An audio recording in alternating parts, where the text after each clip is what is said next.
اور مشاعرے میں موجود ہمارے اور آپ کے چہتے اور حضرت عزیز آج کے اس بزم مشاعرہ کے صدر جناب شاعر سیمانچل نہیں بلکہ اس وقت یہ کہیں کہ بہار کے باکمال شعراء کا ایک نام جناب بھائی جمالی صاحب دائس پہ تشریف فرما میرے محسن اور میرے مربی اور سیمانچل کی درد بھری آواز کے شاعر جناب بھائی ممتاز نیر صاحب کیا کہنے قبلہ جناب مبارک صاحب میرے عزیز اور جن کے والد محترم کا میں عزیز تھا شاہد یوسفی صاحب کے فرزند ارجمند عزیز شباب یوسفی صاحب ناظم جلسہ پٹنہ اور بہار کے دوسرے مقامات سے تشریف فرما معزز شعراء و شاعرات یہاں پر موجود پرکھنڈ کے پرمکھ جناب لال بابو صاحب پڑوسی پرکھنڈ امور کے پرمکھ پرتینیدھی عزیزی افسر صاحب مکھیا عارف صاحب جناب بھائی مکھیا افتخار صاحب مکھیا جناب بھائی الحاج ناہید غنی صاحب عزیزی عقیل بدر صاحب اور آج کے اس اجلاس کے انعقاد کرنے والے جناب ماسٹر تہذیب صاحب نیاز بابو اور ان کے سبھی رفقا اور یہاں پر موجود سبھی ادب نواز بزرگوں نوجوانوں اور عزیزوں میں دل کی گہرائیوں سے تمام شعراء اور شاعرات کا آپ کی جانب سے امور کی جانب سے اور سیمانچل کی جانب سے استقبال کرتا ہوں اور میں آپ کو بھی مبارکباد پیش کرتا ہوں کہ آپ ایک اچھے مشاعرے میں بہت ہی سنجیدہ انداز میں ان کے کلام کو سماعت کر رہے ہیں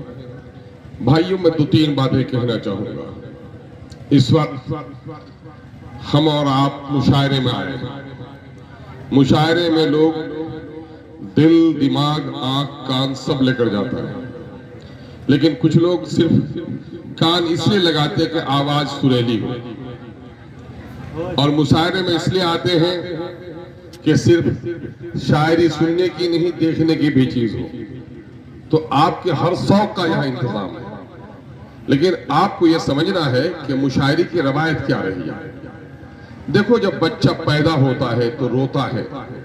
اگر نہیں روتا ہے تو ماں فکر مند ہوتی ہے یعنی بولنا عبارت رونا عبارت ہے اس کی بولی سے جو بچہ نہیں روتا وہ گونگا ہوتا ہے انسان کو جانوروں سے ممتاز جو چیز کرتی ہے وہ اس کی نطق اور گویائی ہے انسان بامانہ الفاظ بولتا ہے اور اس کی گفتگو جانوروں سے اسے ممتاز کرتی ہے اور میں آپ کو بتا دوں کہ ماں کے دودھ کے قطرے کا جو حق ہے انسان پر وہی مادری زبان کا بھی حق ہے ہم مشاعرے کے بعضوق سامع رہے ہیں گواہ ہوں گے ممتاز نیر صاحب کہ رات بھر مشاہدہ سننے کے ہم لوگ عادی رہے ہیں اور مشاعرہ کیا ہے صرف یہ آپ کے کان کو رس گھولنے والی آواز نہیں ہے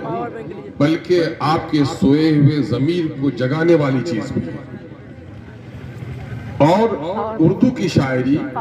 اور ہندی کی شاعری اس کی بدل کوئی دنیا میں کوئی زبان پیش نہیں کر سکتی اس وقت افسوس کہ ہم شاعری سے محظوظ نہیں ہو پا رہے ہیں اس کی وجہ بہت حد تک یہ ہے کہ ہمارے نوجوان زبان کے معاملے میں کمزور ہو گئے ہیں اشعار کو ہم سمجھ نہیں پا رہے ہیں اور زبان سے روز بروز ہم لوگوں کا رشتہ ٹوٹتا چلا جا رہا ہے ایک تو ہندی ہے ایک اردو ہے ایک انگلش ہے لیکن اب انگلش بھی آ گئی ہے اردو اور ہندی کو بھی رومن حروف پہ لوگ لکھنے لگے ہیں جس سے زبان کا رشتہ اور کمزور ہوا ہے دیکھیے ابھی ماہرین نفسیات کا کہنا ہے کہ بچوں کو جو تعلیم دی جانی چاہیے اس کی مادری زبان میں ابتدائی تعلیم دینی چاہیے، اور دستور ہند میں بھی اس بات کا اشارہ دیا گیا ہے کہ اسٹیٹ گورنمنٹ کی ذمہ داری ہے کہ وہ اپنے بچوں کی بنیادی تعلیم مادری زبان میں دیں۔ ابھی عنقریب نافذ ہونے والا ہے new education policy. New education policy میں کلاس 5 تک ساری کتابیں مادری زبان میں پڑھانے کا انتظام کیا جانے والا ہے۔ اس لیے اپنے بچوں کے تعلق سے، زبان کے تعلق سے ہمیں بہت ہی ہوشیار اور حساس ہونا چاہیے۔ شرارت ہے، سنو بابو تھوڑی سے، ہم اور آپ نہیں ہیں، صرف باہر کے مہمان بھی ہیں، وہ ہمارے انداز اور اطوار سب کچھ کو دیکھ کے جاتے ہیں۔ کم از کم ہم اپنے خاطر نہیں تو باہر کے مہمان کے خاطر اپنی سنجیدگی کا مظاہرہ کریں۔ میں ایک بات آپ سے کہنا چاہتا ہوں کہ آج کے مکتب اور پاٹھشالہ میں نہ ہندی کی اچھی پڑھائی ہو رہی ہے نہ اردو کی اچھی پڑھائی ہو رہی ہے۔ پیدا ہوتے ہی ہر کوئی اے سے ایپل پڑھانا چاہتا ہے۔ میں انگریزی زبان کا مخالف نہیں ہوں، جتنی زبان آئے اتنی زبان آنی چاہیے، لیکن انگریزی سیکھنے کے تعلق سے اپنی مادری زبان کا سودا ہم کر لیں، ہم اس کے لیے ہرگز تیار نہیں ہیں۔ دنیا میں ایک قوم ہے یہودی، اور وہ کئی سو برس تک جلاوطنی کی زندگی گزارتی رہی۔ ہیبرو اس کی زبان ہے، اور اس نے اپنی ہیبرو زبان سے کبھی سمجھوتا نہیں کیا، لیکن آج انگریزوں کے چلے جانے کے بعد بھی وطن عزیز میں ایک ہندو اور مسلمانوں کو ٹکرانے کے خاطر اردو اور ہندی کو تقسیم کر دیا گیا، اور تقسیم ہونے کے بعد بھی اگر ہندی ہندی رہے، اردو اردو رہے، تو دونوں جڑواں بہن کے روپ سے زندہ رہ سکتی ہے۔ لیکن افسوس کہ کچھ لوگوں کی شرارت ہے کہ اردو کو مٹا دیں، کچھ لوگ یہ چاہتے ہیں کہ ہندی سے ہم الگ ہو جائیں۔ میں نے کئی بار کہا ہے اور کہنا ضروری سمجھتا ہوں کہ دیکھو، سنگم اسی وقت باقی ہے جب گنگا بھی بہے اور جمنا بھی بہے۔ گنگا بہے اور جمنا سوکھ جائے تو سنگم سے محروم ہو جاؤ گے۔ ہماری آواز کی گفتگو کی چاشنی اسی میں ہے کہ ہندی بھی زندہ رہے اور اردو بھی زندہ رہے۔ اور اس وقت انگریزی نے ہندی اور اردو دونوں کو تباہ و برباد کر دیا ہے۔ ہمارے شعراء اور شاعرات ہیں، میں نے ایک بار ایک ادبی محفل میں کہا کہ دیکھو، اگر اردو کو نقصان پہنچا کر ہندی والے خوش ہوتے ہو، ہندی کو نقصان پہنچا کر اردو والے خوش ہوتے ہو، تو تم غلط فہمی میں ہو۔ گاؤں میں 2 بچی پیدا ہوئی، دونوں جڑواں تھی، اور حصی اعتبار سے دونوں کا ایسا رشتہ تھا کہ ایک کو پٹائی ہوتی تھی تو دوسرے کے آنکھ سے آنسو آتا تھا، ایک مسکراتی تھی تو دوسری راحت محسوس کرتی تھی۔ اتفاق سے جب دونوں کی شادی ہوئی تو ایک کو کسی نے زہر دے دیا تو دوسری دلہن بھی زندہ نہیں رہ سکی۔ اگر اردو دشمنی میں کوئی اردو کو مٹاؤ گے، یقین جانو ہندی بھی زندہ نہیں رہے گی، اور ہندی کو مٹاؤ گے تو اردو بھی زندہ نہیں رہے گی۔ یہ دونوں جڑواں بہنیں ہیں، ان کو دونوں کو باقی رہنے دو، تاکہ گنگا جب بھی بہے اور جمنا بھی بہے اور الہ آباد کا پوتر سنگم بھی، پریاگ بھی ہمارے درمیان میں باقی رہے۔ اس لیے اس کو باقی رکھنا بہت ضروری ہے۔ تا مرد نہ گفتہ باسد، عیب و ہنرس نہفتہ باسد۔ جب بھی کہیں آپ جاتے ہیں تو آپ کا مال و دولت نہیں، آپ کی زمین اور جائیداد نہیں، آپ بس پر سواری کرتے ہیں، آپ کے بولنے کا انداز اچھا ہے، آپ کا لہجہ اچھا ہے، تو آپ کو جگہ دینے کے لیے ایک آدمی تیار ہے۔ اور آپ بہت زمین جائیداد والے ہوں، دولت مند ہوں، بولنے کا اگر سلیقہ نہیں ہے تو بیٹھے ہوئے آدمی کو بھی اٹھا دیا جاتا ہے۔ اس لیے زبان انسان کی بنیادی صفت ہے، اس کو سنواریے۔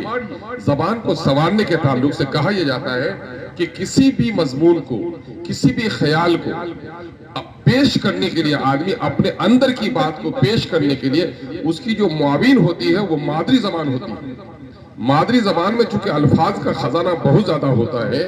اس لیے بچے اپنے خیالات کو بہت آسانی سے پیش کر دیتے ہیں۔ آج کچھ انگریزی داں لوگ ہیں، انگریزی زبان کی میں تکفیر نہیں کرتا، لیکن اسے ایسا لگتا ہے کہ انگریزی کی کوئی زبان کہہ دینے کے باوجود بھی اسے تصفی نہیں ہوتی ہے تو پھر وہ اردو اور ہندی کے الفاظ کہنا ضروری سمجھتا ہے. مادری زبان میں اپنی بات کہنے میں آسانی ہوتی ہے. اس لیے میں اسکول والے سے بھی کہتا ہوں اور آپ سے بھی کہتا ہوں, اسکول والے سے صرف یہ مت کہیے کہ مولانا مور چھوٹا انگریزی کہاں پڑھو, ماسٹر صاحب مور چھوٹا انگریزی کہاں پڑھو پہا. آپ یہ بھی کہیے کہ آپ کا بچہ ہندی بھی اچھی پڑھے, اردو بھی اچھی پڑھے, انگریزی بھی اچھی پڑھے. اور یہ دعویٰ ہے ماہرین نشانیات کا کہ جن کا بچہ مادری زبان میں مضبوط ہوگا وہ دوسری زبان کا بھی اچھا ماہر ہوگا. جو مادری زبان کا ماہر نہیں ہوگا وہ دوسری زبان اچھی طور پر نہیں سیکھ سکتا ہے. آپ لوگوں نے دیکھا ہوگا کچھ دن پہلے 1980-85 میں فیشن چلا تھا ہمارے علاقے میں, لوگ ڈبے کا دودھ پلاتے تھے. لوگ سمجھتے تھے کہ بچے کی ماں صحت مند رہے گی, بچے کا دودھ نہیں پلائیں گے تو دبلی ہو جائے گی, تو بچہ وہ دودھ پی کر بہت موٹا لگتا تھا. لیکن جب بیمار پڑتا تھا تو جلدی صحت مند نہیں ہو پاتا تھا. نتیجہ یہ ہوا کہ تحقیق یہ ہوئی کہ بچے کی نشو و نما میں ماں کے دودھ کا جو اثر ہے وہ کسی چیز میں نہیں ہے. پھر WHO والوں کو اربوں روپیے کا ایڈورٹائزمنٹ دے کر یہ کہنا پڑا کہ بچے کی بہترین خوراک اس کے ماں کا دودھ ہے. آج انگریزی پڑھا لے, دوسری زبان پڑھا لے, لیکن ایک وقت آئے گا کہ لوگوں کو کہنا پڑے گا کہ ہماری تہذیب اس لیے چلی گئی, ہماری روایتیں اس لیے باقی نہیں رہی ہیں کہ ہماری مادری زبان باقی نہیں رہی. اس لیے مادری زبان میں اپنے بچوں کی بنیادی تعلیم ضروری ہے, اس کو ہم کو ماننا پڑے گا. آپ بڑے باذوق لوگ ہیں اور میں بہت دیر آپ لوگوں نے جملہ سنا ہوگا کہ کباب میں ہڈی نہیں بننا چاہیے. حالانکہ جب یہ مشاعرہ پڑھ رہے تھے آنکھیں ملے تو کھیل شروع ہو جاتا ہے. تو ہم کہہ رہے تھے پیچھے سے کہ ان کو آگے ہی دیکھنے کہیے گا, پیچھے مت دیکھنے کہیے گا جمالی صاحب کو, لیکن جمالی صاحب پیچھے بھی دیکھیے تھے. برجستہ میرے دل میں خیال آیا کہ بھائی دیکھو بڈھے پر بھی شباب آیا ہے نا. کباب میں تو ہڈی سنتے تھے لیکن یہ ہڈی میں کباب آیا ہے نا. تو معاملہ یہ ہے کہ دیکھیں اس وقت شاعری اس لیے بھی ضروری ہے کہ آدمی ٹینشن میں رہتا ہے. جب ٹینشن میں رہتا ہے, کسی کا قرض ہے, کسی کے گھر میں بیماری ہے, کسی کا بقایا ہے, ابھی جو یہاں آئے ہیں سب کچھ بھلا بیٹھے. تو کھیل, تماشا, مشاعرے یہ تفریح کے سامان ہے. کچھ دیر کے لیے آدمی اپنے غم کو بھلانے کے لیے بھی یہاں آ جاتا ہے. اور اللہ نے ہر چیز کو جوڑے میں پیدا کیا ہے. زمین بنائی تو آسمان بنایا, اور اگر عشق دیا تو حسن بھی دیا, اور اس کے بغیر زندگی نامکمل ہے. اللہ نے جنت کو بھی مکمل نہیں کیا جب تک کہ آدم کے ساتھ حوا کو جنم نہیں دیا. تو اس لیے آج کا مشاعرہ جو ہے وہ آپ کا کامیاب مشاعرہ ہے. شاعر بھی ہے اور شاعرات بھی ہیں, اس لیے آپ لوگ دیر تک موجود ہوئیے گا. اور مجھے اجازت دیجیے, میں پرسوں بھی سلیگوڑی سے آیا ہوں رات کو 1 بجے, کل بھی علاقے کا دورہ کر کے آیا ہوں, تو تقریباً 1 بجے فارغ ہوا ہوں. مجھے کل سفر میں جانا ہے, ورنہ میں دیر تک رہتا. میری یہ نصیحت نہیں, میری گزارش ہے کہ شعراء کو اصل کامیابی اس بات پر ہوتی ہے کہ اس کو لوگ کتنی توجہ سے سنتے ہیں. میں اس وقت فخر سے ہر جگہ جا کے کہتا ہوں کہ امور پیسہ میں ہمارے ادب نواز ہے. کیونکہ آپ کو معلوم ہے یہ شاعر جو ہیں اس سے پہلے بھی ہماری روایت بہت تازہ رہی ہے.